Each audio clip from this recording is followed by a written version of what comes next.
Sir, നിയമസഭാ തെരഞ്ഞെടുപ്പ് result വരുന്നതിന് മുന്നേ നമുക്കറിയാം കോൺഗ്രസിൽ മൊത്തത്തിൽ ആഘോഷം ആണ്. ആരൊക്കെ മുഖ്യമന്ത്രി ആകണമെന്നുള്ളൊരു നിലയിലേക്കാണ് കാര്യങ്ങൾ എത്തിക്കൊണ്ടിരിക്കുന്നത്. അപ്പോൾ കെ മുരളീധരൻ പറയുന്നത് നമുക്ക് സിംഗിൾ ഡാൻസ് വേണ്ട, ഗ്രൂപ്പ് ഡാൻസ് മതി എന്നുള്ളതാണ് പറഞ്ഞുകൊണ്ടിരിക്കുന്നത്.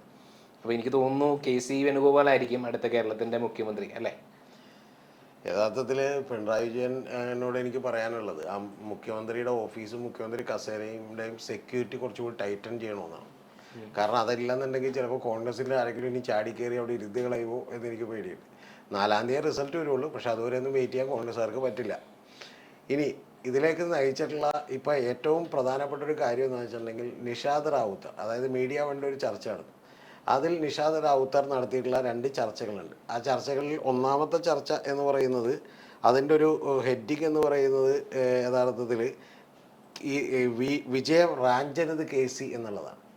വിജയം റാഞ്ചരുത് KC. അടുത്തൊരു ചർച്ച നടത്തിയിരിക്കുന്നത് KCക്ക് വഴങ്ങുമോ VD എന്ന് പറഞ്ഞുകൊണ്ടാണ്. ഇതാണ് അതിൻ്റെ തംബ്നെയിൽ. അപ്പോൾ ഈ തംബ്നെയിൽ പ്രകാരം യഥാർത്ഥത്തിൽ VD സതീശൻ്റെ ഒരു PR ആണത്. കാരണം VD സതീശനോട് മീഡിയ വണ്ണിനുള്ള ഒരു താല്പര്യം നമുക്കറിയാം. കാരണം മൗദൂദികൾ അല്ലെങ്കിൽ ജമാഅത്തെ ഇസ്ലാമിക്കാർക്ക് മതരാഷ്ട്രവാദം ഇല്ല എന്ന് പറയുന്ന ഒരു പുതിയ കണ്ടുപിടുത്തൽ നടത്തിയത് അദ്ദേഹമാണ്. അപ്പോൾ അദ്ദേഹത്തിന് അവരുടെ സഖ്യകക്ഷിയാണ്. അപ്പോൾ അതുകൊണ്ട് തന്നെ സ്വാഭാവികമായിട്ട് അവർ വന്നൊരു PR നടത്തുന്നു എന്നുള്ളതാണ്. ആ PR നടത്തിയപ്പോൾ ഒരു അവസരമായിട്ട് കണ്ടുകൊണ്ട് KC വേണുഗോപാൽ പക്ഷം ഉയർത്തെഴുന്നേൽക്കുകയും തൊട്ടടുത്ത ദിവസങ്ങളിൽ തന്നെ സുധാകരൻ ഇതിനോടനുബന്ധിച്ച് KCയെ പോലെയുള്ള ദീർഘദർശിയായിട്ടുള്ള ഒരു നേതാവ് കേരളത്തിലേക്ക് വരണം എന്ന് പറഞ്ഞ് പോസ്റ്റ് ഇടുകയും അതിനു മുമ്പ് തന്നെ മാത്യു കുഴൽനാടൻ ഇതിനെതിരെ പ്രതികരിക്കുകയും അതിനുശേഷം റോജി M. ജോൺ വരികയും പിന്നെ പഴകുളം മധു വരികയും പിന്നെ അരിത ബാബു അടക്കമുള്ള ആളുകൾ എത്തുകയും ചെയ്തു. എന്ന് പറഞ്ഞാൽ ഒരു വലിയ നിര തന്നെ KCക്ക് വേണ്ടി അഭിപ്രായം വന്നു. അല്ല, അതിൻ്റെ ഇടയ്ക്ക് നമ്മൾ കണ്ടത് VD സതീശൻ ഒരു വനത്തിലേക്ക് തന്നെ ടൂർ പോയിരിക്കുകയാണ്. അപ്പോൾ വനവാസം എന്നുള്ള ഒരു വനവാസ റിസൾട്ട് വരുന്നതിന് മുമ്പേ അദ്ദേഹം വനവാസത്തിലേക്ക് എന്നുള്ള ഒരു ചർച്ചയും വന്നു. അല്ല, അതും KCക്ക് സാധ്യത കൂട്ടുന്നു. അല്ല, അതൊക്കെ ചെറിയ കാര്യങ്ങളാണ്. ഞാൻ പറയണത് ഏറ്റവും പ്രധാനപ്പെട്ട കാര്യം എന്ന് പറയുന്നത് KC ഇത്തരത്തിൽ ഒരു ലൈം ലൈറ്റിലേക്ക് വന്നു, ചർച്ച വന്നു എന്നുള്ളതാണ്.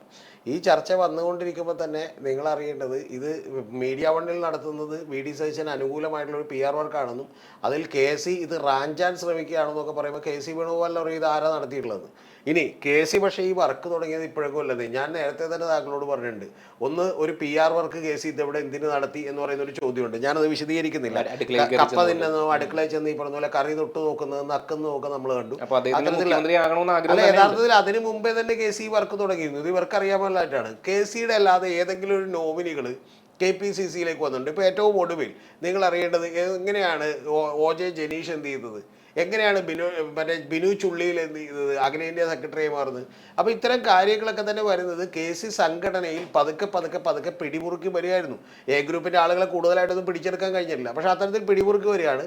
ഏറ്റവും ഒടുവിൽ KC ഇതിന് ഹൈലി പ്രിപ്പയർഡ് ആണ്. കാരണം KC നമുക്ക് കുറ്റം പറയാനൊന്നും പറ്റില്ല. KC ഏറ്റവും ഒടുവിൽ ചെയ്തേക്കണത് എന്താണെന്ന് വെച്ചിട്ടുണ്ടെങ്കിൽ ഏതാണ്ട് 95 സീറ്റുകളിലേക്ക് കോൺഗ്രസ് മത്സരിക്കുമ്പോൾ അതിൽ 60 സീറ്റിലധികവും KCയുടെ ആളുകൾ തന്നെയാണ് മത്സരിക്കുന്നത് എന്നുള്ളത് KC ഉറപ്പുവരുത്തിയിട്ടുണ്ട്. അതും മുസ്ലിം ലീഗിന്റെ പിന്തുണയും മാർക്കാണ് KC വേണുഗോപാൽ തന്നെയാണ്. അല്ല, മുസ്ലിം ലീഗിന്റെ പിന്തുണക്ക് വേണ്ടിയിട്ടാണ് കഴിഞ്ഞ ദിവസം, ഞാൻ അതിലേക്ക് വരാം.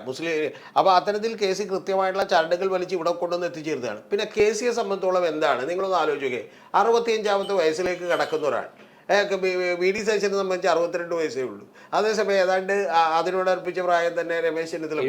അപ്പോൾ KCയെ സംബന്ധിച്ചോളം KCക്ക് ഒന്ന് ആലോചിച്ച് നോക്കിയാൽ കൃത്യമായിട്ട് അറിയാതെ ഈ സമയം എന്ന് പറഞ്ഞാൽ ഇപ്പം മുഖ്യമന്ത്രി ആകണമെങ്കിൽ ആകാം. ഇനി മുഖ്യമന്ത്രി KC ആയില്ലെങ്കിലും സംഭവിക്കും. ഇപ്പോൾ VD സതീശൻ ആയിരുന്നു ആയിരിക്കും, അല്ലെങ്കിൽ രമേശ് ചെന്നിത്തല ആയിരുന്നു ആയിരിക്കും. അവർ യഥാർത്ഥത്തിൽ KCയേക്കാൾ വലിയ അധികാര കേന്ദ്രമായി ഇവിടെ രൂപപ്പെടും. കാരണം KC ഇത്ര ദിവസം ഉണ്ടാക്കി വെച്ചിട്ടുള്ള ആളുകൾ മുഴുവൻ കോൺഗ്രസ് അല്ലേ പാർട്ടി. രാത്രി എന്ത് ചെയ്യും, അവരപ്പം തന്നെ ഡ്രസ്സ് എടുത്ത് മാറിയിട്ട് എന്ത് ചെയ്യും, KC VD സതീശൻ്റെ ആളാവും, രമേശ് ചെന്നിത്തലയുടെ ആളാവും. അപ്പോൾ അദ്ദേഹത്തെ സംബന്ധിച്ചോളം ഇത്രയും വലിയ അനുകൂലമായിട്ടുള്ള ഒരു സാഹചര്യം ഇതല്ലാതെ വേറെ ലഭിക്കാനില്ലെന്നറിയാം. ഇല്ലെങ്കിൽ എന്ത് വേണം, കോൺഗ്രസിൻ്റെ ആരെങ്കിലും ഭരിച്ചിട്ട് ഇനി അടുത്ത കൊല്ലം തുടർഭരണം കിട്ടുമ്പോൾ ആ മുഖ്യമന്ത്രി മാറിക്കൊടുക്കുമെന്ന് നിങ്ങൾ വിചാരിക്കേണ്ട. കിട്ടിയത് തന്നെ വരും, കിട്ടാൻ സാധ്യതയില്ല. കിട്ടിയെങ്കിൽ മാറിക്കൊടുക്കുക ഇല്ല. അപ്പോൾ എന്ത് ചെയ്യും, KCയെ സംബന്ധിച്ച് പിന്നെ 75 വയസ്സെത്തുമ്പോൾ എന്ത് ചെയ്യും, ഇത് വീണ്ടും ട്രൈ ചെയ്യാമെന്ന് പറയുന്നൊരു കാര്യമാണ്. അതിപ്പോൾ KCക്കൊക്കെ അറിയാം ചിലപ്പോൾ എന്ത് സംഭവിക്കുമെന്ന് അറിയാൻ പാടില്ല. അപ്പോൾ അതുകൊണ്ട് KCയെ സംബന്ധിച്ചോളം ഇതൊരു വളരെ കൃത്യമായിട്ടുള്ള ഏറ്റവും വലിയ ചാൻസ് ആണ്. അല്ല, ഡു ഓർ ഡൈ ബാറ്റിൽ എല്ലാവരും സംബന്ധിച്ചുകൊണ്ട്. പക്ഷേ ഞാൻ പറഞ്ഞ KCയെ സംബന്ധിച്ച് ഇത് ഏറ്റവും ഫേവറബിൾ ആയിട്ടുള്ള ചാൻസ് ആണ്. കാരണം ഇതുപോലെ തന്നെ ഹൈക്കമാൻഡിൽ പിടിയുണ്ടാകണമെന്ന് നിർബന്ധമില്ല. കേരളത്തിലേക്ക് വേറെ ആരെങ്കിലും മുഖ്യമന്ത്രിയായിട്ടുണ്ടെങ്കിൽ അധികാരം മുഴുവൻ അവരിലേക്ക് എത്തുകയും യഥാർത്ഥത്തിൽ KCയുടെ പോലും ഒരു വാക്കുകൾക്ക് അത്ര വലിയ വില ഉണ്ടാകാതിരിക്കുകയും വലിയ അധികാര കേന്ദ്രമായ മുഖ്യമന്ത്രി മാറുകയും ചെയ്യുമെന്നൊക്കെ എല്ലാവർക്കും അറിയാം. അപ്പോൾ സ്വാഭാവികമായിട്ടും പിന്നെ KC എന്ത് ചെയ്യും? KCയെ സംബന്ധിച്ച് ഒരു തെറ്റ് പറയാനില്ല. ഇനി VD സതീശനെ സംബന്ധിച്ച് എന്താ കാര്യം? VD സതീശൻ ഒരു നാച്ചുറൽ കോഴ്സിൽ ഇതിന് ഡിസർവിങ് ആയിട്ടുള്ള ഒരാളാണ്. കാരണം എന്താ, കഴിഞ്ഞ 4-5 കൊല്ലവും ഇവിടെ നിന്ന് അഹോരാത്രം ഗംഭീരമായി പണിയെടുത്ത് എനിക്ക് നേരിട്ട് അറിയാവുന്നതാണ്. അദ്ദേഹം വലിയ ഹാർഡ് വർക്കിംഗ് ആയിട്ടുള്ള നന്നായി പണിയെടുക്കുന്ന ആളാണ്. ആകെ അദ്ദേഹത്തിനുള്ള കുഴപ്പമെന്ന് പറഞ്ഞിട്ടുണ്ടെങ്കിൽ വേറെ ആരെങ്കിലും ചെന്ന് പറഞ്ഞിട്ടുണ്ടെങ്കിൽ അത് കൃത്യമായിട്ട് എന്ത് ചെയ്യൂല, കേൾക്കൂല എന്നുള്ളതാണ്. ഭരണപക്ഷത്തിനെതിരെ അദ്ദേഹം നടത്തിയിട്ടുള്ള ഒരു ശക്തമായിട്ടുള്ള സമരം ഏതാണ്? അല്ല, ഈ സമരമൊന്നും നടത്തൽ കേരളത്തിൽ പ്രായോഗികമല്ല കോൺഗ്രസിനെ സംബന്ധിച്ചോളം. കാരണം ഇത് സംഘടന ചലിക്കണ്ടേ. ഞാൻ പറഞ്ഞ യൂത്ത് ഒന്നാമത്തെ രാഹുൽ മാങ്കൂട്ടൊക്കെ ആയിരുന്നു യൂത്ത് കോൺഗ്രസ് പ്രസിഡന്റ്. പുള്ളിക്കൊക്കെയുള്ള തിരക്ക് നമുക്കറിയാമല്ലോ. പുള്ളിക്ക് ഒരാഴ്ച തന്നെ 3-4 ഗർഭചിത്രം നടത്തണം, വലിയ തിരക്കുള്ള ഒരു മനുഷ്യനാണ്. അപ്പോൾ അതിൻ്റെ ഇടയിൽ കൂടി പുള്ളി ശരിക്കും പറഞ്ഞാൽ പുള്ളി വെറുതെ ചാനൽ ചർച്ചയിൽ വരുന്നതിൻ്റെ ഭാഗ്യമെന്ന് നമ്മൾ വിചാരിച്ചാൽ മതി. അല്ലാതെ അതിനപ്പുറത്തുള്ള ഒരു പരിപാടിയും എന്ത് ചെയ്തിട്ടില്ല. പ്രതിപക്ഷം എന്നുള്ള നിലയിലും വലിയ പരാജയമല്ലായിരുന്നു. ഞാൻ പറയുന്നത് പ്രതിപക്ഷം സമരം നടത്താനോ ഒരു എതിർക്കാനോ ഒന്നും ഉഷിരോടെ എതിർക്കാനോ ഒന്നും കഴിയാതെ അല്ല, അതൊക്കെ ശരി തന്നെയാണ്. അതൊക്കെ ഞാൻ അദ്ദേഹത്തെ വിമർശിച്ചിട്ടുള്ളതാണ് പ്രതിപക്ഷ നേതാവ് എന്നുള്ളത്. പക്ഷെ പ്രധാനപ്പെട്ട ഒരു കാര്യം, VD സതീശന്റെ പരിമിതി ഉണ്ടെന്നേ. ഒരു സംഘടനയെ ചലിപ്പിക്കാനൊന്നും VD സതീശൻ വിചാരിച്ചാൽ പോലും കോൺഗ്രസിനകത്ത് നടക്കുന്ന ഒരു കാര്യമില്ല. അത്തരത്തിലുള്ള ഒരു വലിയ ഗ്രൂപ്പിന്റെ ഓണറും അല്ല VD സതീശൻ. രണ്ടാമത് അദ്ദേഹത്തിന് ചെയ്യാൻ പറ്റുന്ന ഒരു കാര്യം എന്താ, ഉപതെരഞ്ഞെടുപ്പുകളിലും അതുപോലെ തന്നെ മറ്റ് നിരവധി പ്രവർത്തനങ്ങളിലും അതായത് നിയമസഭക്കകത്തുള്ള പ്രവർത്തനങ്ങളിലും അദ്ദേഹം മിടുക്ക് തെളിയിച്ചിട്ടുണ്ട്. ആ മിടുക്ക് മാത്രമേ അദ്ദേഹത്തിന് തെളിയിക്കാൻ കഴിഞ്ഞിട്ടുള്ളൂ എന്നുള്ളത് വാസ്തവമാണ്. അതുകൊണ്ട് തന്നെ ഒരു നാച്ചുറൽ പ്രോസസ്സിൽ ഇദ്ദേഹം ഒരു ചീഫ് മിനിസ്റ്റർ ആവേണ്ടതാണ്. അതും കൂടി നിഷേധിക്കപ്പെട്ടാനുള്ള അവസ്ഥ എന്തായിരിക്കും എന്ന് ആലോചിക്കണം. കാരണം പഴയ ഉമ്മൻചാണ്ടി മന്ത്രിസഭയിലേക്ക് മന്ത്രിയാകാൻ പോയപ്പോൾ പോലും ഇതുപോലെ VS ശിവകുമാറിനെയും ബാക്കിയുള്ളവരെയൊക്കെ ആക്കുകയും എന്നാൽ ഇദ്ദേഹത്തെ ആക്കാതിരിക്കുകയും ചെയ്താണെന്ന് ഓർക്കണം. അപ്പോൾ അത്തരത്തിൽ വലിയ തോതിലുള്ള ഒരു പ്രശ്നം അഭിമുഖീകരിച്ച ഒരാളാണ്. അപ്പോൾ അതിന് ശേഷം അദ്ദേഹം വരുന്നു. ഇനി നമുക്ക് രമേശ് ചെന്നിത്തലയുടെ കേസ് കൂടി നോക്കാം. രമേശ് ചെന്നിത്തലയുടെ കേസ് എന്താ? രമേശ് ചെന്നിത്തല പ്രതിപക്ഷ നേതാവ് എന്നുള്ള നിലയിൽ തികഞ്ഞ പരാജയമായിരുന്നൊന്നും പറയാൻ പറ്റില്ല. പക്ഷേ കഴിഞ്ഞ 2021 ഒരിക്കലും പ്രതീക്ഷിക്കാത്ത പോലെ ഇവിടെ തുടർഭരണം വരികയും യഥാർത്ഥത്തിൽ പിണറായി വിജയൻ എന്ന് പറയുന്ന ഒരാളുടെ ക്രാഫ്റ്റ്സ്മാൻഷിപ്പ് കൃത്യമായി അദ്ദേഹത്തിൻ്റെ വലിയ തോതിലുള്ള വർക്ക് ഫലം കാണുകയും ചെയ്തതിൻ്റെ ഭാഗമായി രമേശ് ചെന്നിത്തല ഒന്നുമല്ലാതായി മാറി. പക്ഷേ പ്രധാനപ്പെട്ട ഒരു കാര്യം ഞാൻ വിചാരിക്കുന്നത്, ഇതിൽ KC വേണുഗോപാൽ വരാനാണ് എല്ലാ സാധ്യതകളും. കാരണം സജീവ് ജോസഫ് ഇപ്പം തന്നെ റെഡിയാണ് ഇരിക്കൂറിൽ രാജിവെക്കാൻ. അങ്ങനെ ഇരിക്കൂറിൽ രാജിവെക്കും. കൊണ്ടോട്ടിയിലായിരിക്കും എന്നും പറയുന്നുണ്ട്. ലീഗ് സീറ്റ് വിട്ടു നൽകുമെന്നൊക്കെ. ലീഗ് ഒരു സീറ്റ് വിട്ടു നൽകാൻ പോണില്ല. താങ്കൾ വേണമെങ്കിൽ ഇപ്പോൾ എഴുതി വെച്ചോ, ഇരിക്കൂറിൽ നിന്ന് സജീവ് ജോസഫ് മുസ്ലിം ലീഗിന് ആരെയാണ് താല്പര്യം? രാജിവെക്കും. അത് ചോദിച്ചാൽ നന്നായി. മുസ്ലിം ലീഗിൻ്റെ ആ താല്പര്യം കൃത്യമായിട്ട് KCയിലേക്ക് എത്തിക്കാൻ വേണ്ടിയിട്ടാണ് കഴിഞ്ഞ ദിവസം അനിൽകുമാർ അവിടെ ചെന്ന് വിസിറ്റ് ചെയ്തേക്കുന്നത്. അപ്പോൾ ചുരുക്കി പറഞ്ഞു AP അനിൽകുമാർ KCയുടെ വളരെ ഇപ്പോൾ ഒരു വളരെ കൃത്യമായിട്ട് ചുരുക്കി പറഞ്ഞു കഴിഞ്ഞാൽ കേരള മുഖ്യമന്ത്രി തീരുമാനിക്കുന്നത് മുസ്ലിം ലീഗാണ്.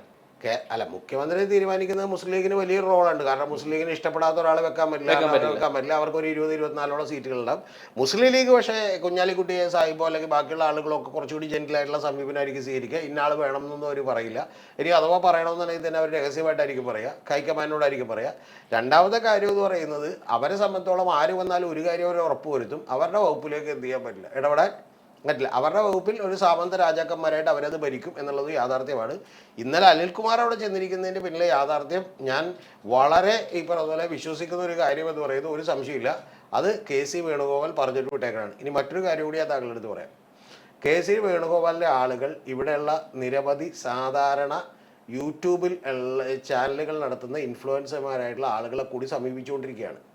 എന്ന് പറഞ്ഞിട്ടുണ്ടെങ്കിൽ അവരുടെ എല്ലാം ഒരു ഒപ്പീനിയൻ മേക്കിംഗ് അദ്ദേഹത്തിന് അനുകൂലമാക്കി മാറ്റാൻ.